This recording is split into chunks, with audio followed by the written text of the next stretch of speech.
hadirin, assalamualaikum warahmatullahi wabarakatuh. Selamat siang dan salam sejahtera untuk kita semuanya. Arno selaku Kabag Humas yang saya hormati, Bapak Ibu dan saudara sekalian, teman-teman media baik online maupun offline yang saya hormati. Yang pertama, kami mengucapkan selamat Natal bagi yang merayakan untuk teman media, dan tentunya tahun baru tahun 2021 dengan harapan mudah-mudahan tahun 2020 itu akan lebih baik daripada sekarang. Yang kedua, pun sekarang itu antara yang tua dan muda sama aja, kalau udah kumpul itu udah mau jaga jarak. Jadi prinsipnya silaturahim ini yang saya kedepankan agar supaya hubungan antara industri dan teman-teman media tetap berjalan dengan baik, sama-sama untuk mewujudkan visi dan misi lembaga kita masing-masing. Oleh karena itu atas nama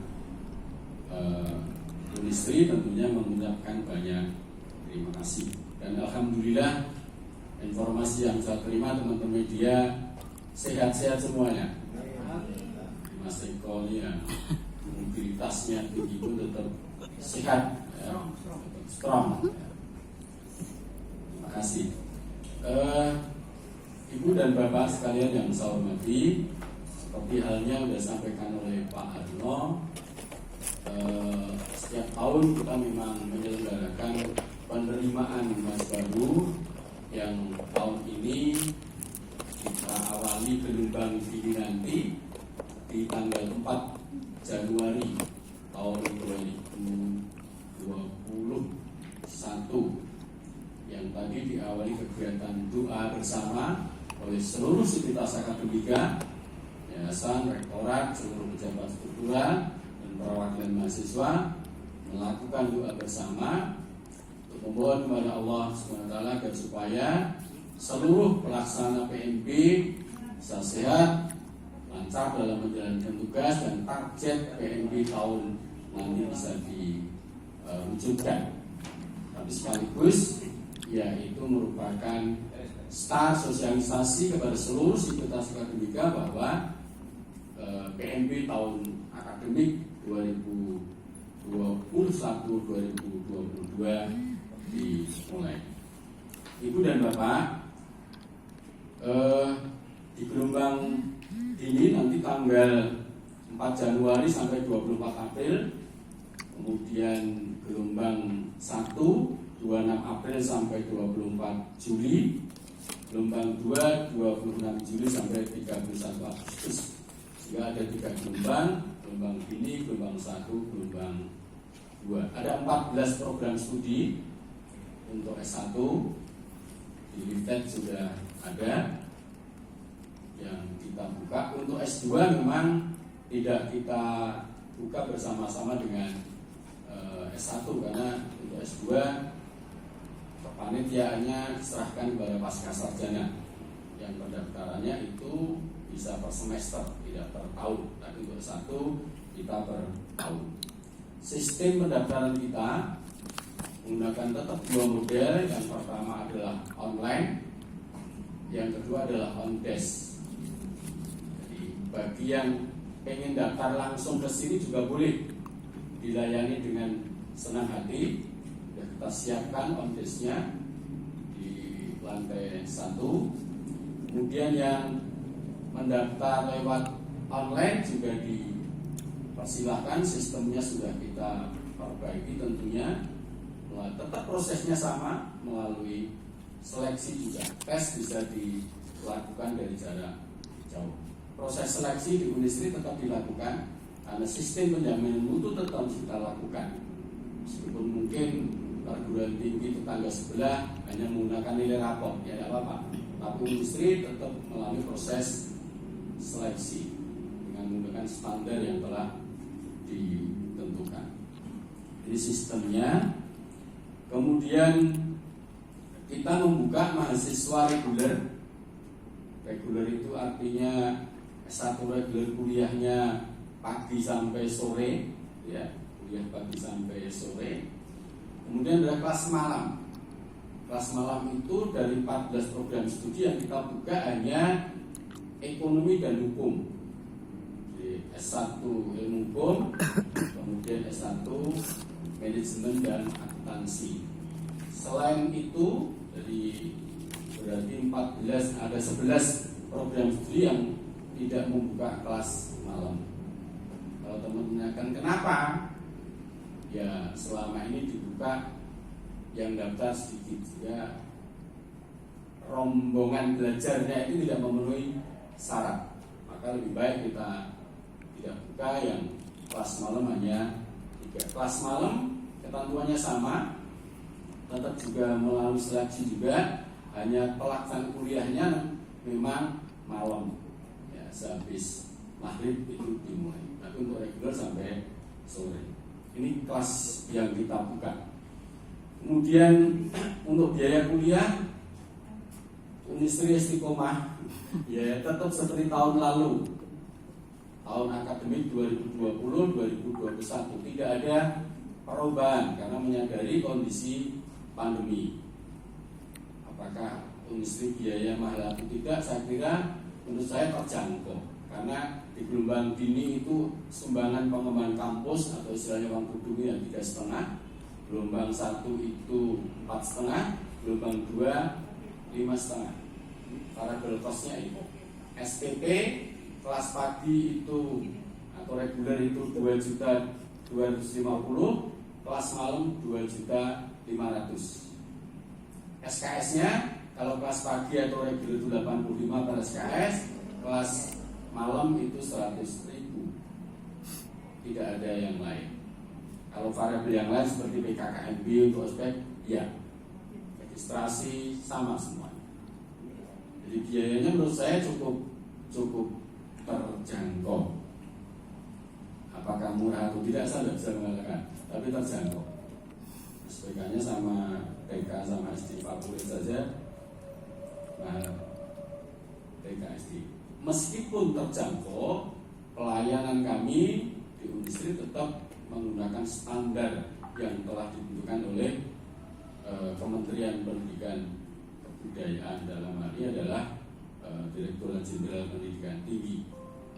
Di kaitannya anggaran atau biaya saya kira sudah diperhitungkan dengan matang. Calon mahasiswa bisa juga mendaftar lewat beasiswa yang ada. Di industri saya kira beasiswa yang di awal itu bisa beasiswa KIP kuliah. Kami punya target ya sebanyak-banyaknya lah. Kalau tahun ini kita menerima KIP kuliah itu 139. Jatah kita memang hanya 100-an, kita mengusulkan lagi ditambah. Kalau misalnya kita itu mengusulkan 200 boleh, saya akan terima semua. Nah, Unisri memandang penting untuk mengentaskan keluarga tidak mampu yang berprestasi untuk studi. Dan barokah.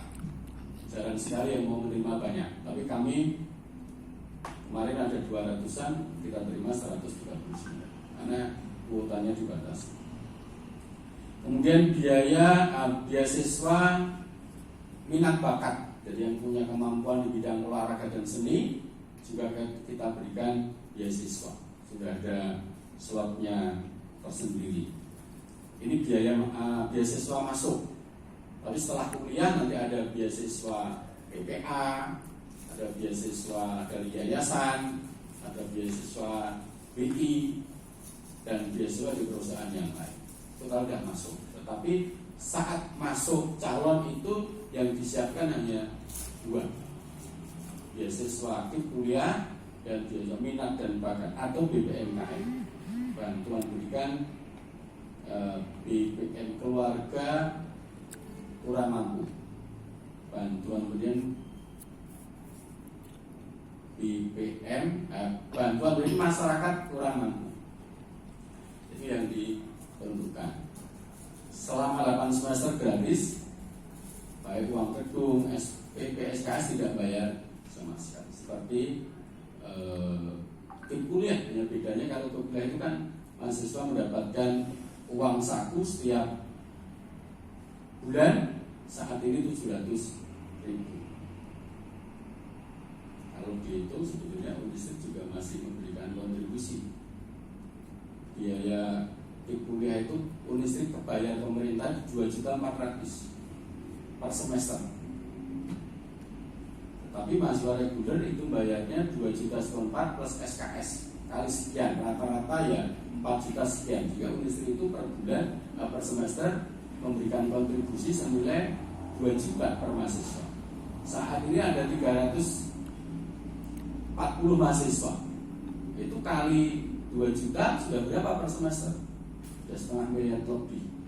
Ini memang kami mendorong kepada yayasan untuk tetap diberikan, ya apapun kita perlu berkontribusi pada masyarakat. Kemudian target, masih ada satu lagi. Bagi alumni, keluarga alumni ini mendapatkan keringanan. Sekali keringanan bagi anak, istri atau suami itu masuk kuliah sini mendapatkan potongan 750 bagi alumni. Kalau keluarga wartawan sementara belum. Usulannya terlambat. Masukkan aja ke itu, ke BBMKM minat bakat atau tim kuliah. Selama persyaratannya masuk, kita kita layani dengan baik. Ya, silakan. Untuk khusus beasiswa, keluarga, media itu belum ada. Yang punya kemampuan minat bakat silakan di sini, ya, kita berikan fasilitas. Kemudian target tahun ini, target pendaftar ke Unisri, target saya 2.000 pendaftar 2.000. Target registrasi 1.500 karena di kondisi pandemi. Tahun kemarin targetnya itu 1.700, ya tembus 1.400 karena pandemi. Dalam tahun ini kita targetkan 2.000 pendaftar, kemudian yang registrasi itu 1.500. Saya punya keyakinan itu karena di samping feeling juga kondisi Indonesia kira memungkinkan untuk ke sana. Target 1.500 tidak muluk-muluk karena tahun kemarin sudah 1.400 itu yang S1. Yang daftar kemarin sekitar 1.700, sehingga yang tidak registrasi itu ya rata-rata 300-an. Tidak registrasi ya karena diterima di negeri, orang tuanya akhirnya tidak mampu membiayai, lebih baik mundur dan sebagainya. Baik, Bapak Ibu dan saudara sekalian, itu yang bisa saya sampaikan. Poin-poin ini sebenarnya hanya poin tambahan aja. Yang penting silaturahim. Kalau mana ketemu gitu ya. Kita ada ketemu. Ya. Unisri tahun 2020 di Jawa Tengah itu ranking 8 dari 255 perguruan tinggi swasta di negeri atau di negeri. Di nasional kita ranking 142 dari 5.400-an perguruan tinggi negeri dan swasta. Akreditasi institusi kita B atau sangat baik istilah sekarang. Kemudian akreditasi program studi semuanya sudah terakreditasi. Ini kaitannya dengan posisi Unisri pada tahun 2020. Kita sekarang sudah mulai membangun gedung di Simpang 7 yang nanti akan diperuntukkan di Fakultas Ekonomi. Kemudian kita sekarang ditambah fasilitas olahraga, lapangan terbuka untuk bola voli di Wonocolo, karena memang cabang-cabang olahraga di Unisri terutama 4 cabang, bola voli, tenis meja, bulu tangkis dan taekwondo ya alhamdulillah kita sudah mencapai prestasi tingkat nasional. Sehingga kita targetkan Pomnas nanti di 2021 kalau tidak diundur karena bersama dengan PON, ya nanti kita bisa ikut Pomnas di Padang. Itu target. Jika fasilitas walaupun gornya belum terbangun, ya minimal diawali dari fasilitas olahraga, lapangan outdoor bola voli. Terima kasih. Wujudnya dalam bentuk apa ya?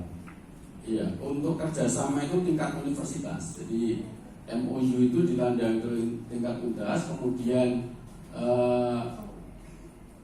perjanjian kerjasamanya PKS-nya itu di bawah UNIK, lembaga-lembaga maupun fakultas fakultas. Yang selama ini dilakukan yang sudah adalah terkait dengan kolaborasi seminar internasional, misalnya pembicaranya dari perguruan tinggi ini. Kemudian kita juga